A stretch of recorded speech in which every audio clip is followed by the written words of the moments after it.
सैफ अली खानवर हल्ला करणाऱ्या आरोपीला 5 दिवसांची पोलीस कोठडी, 24 जानेवारीपर्यंत कोठडी, तर प्रकरणाचं आंतरराष्ट्रीय कनेक्शन नसल्याचा वकिलांचा दावा. रायगडमध्ये पालकमंत्री पदाचा वाद चिघळला. जिल्ह्यातील शिवसेना पदाधिकाऱ्यांचे सामूहिक राजीनामे, गोगावलेंना डावलून पालकमंत्रीपद राष्ट्रवादीला दिल्यानं निषेध व्यक्त. रायगडच्या पालकमंत्री पदासंदर्भात निर्णय अनपेक्षित, मंत्री भरत गोगावलेंची प्रतिक्रिया. तर एकनाथ शिंदे जो निर्णय घेतील तो मान्य, गोगावलेंचं वक्तव्य. पार्टीच्या शपथविधीवरून धनंजय मुंडेंचं खळबळजनक वक्तव्य. शपथविधी षडयंत्र, दादांना शपथविधीच्या वेळी जाऊ नका असं सांगितलं होतं.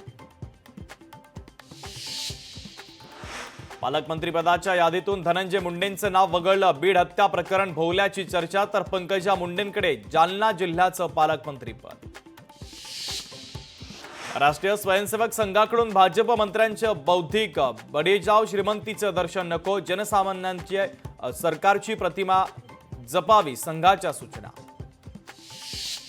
इस्रायल आणि हमास यांच्यामध्ये सुरू असलेलं युद्ध अखेर थांबलं. इस्रायली कॅबिनेटनं बंधकांच्या सुटकेच्या कराराला दिली अखेर मंजुरी.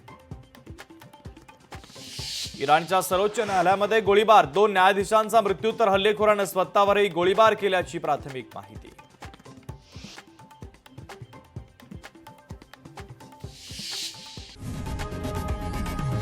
लोकशाही मराठी ऐका, पहा, जागरूक रहा.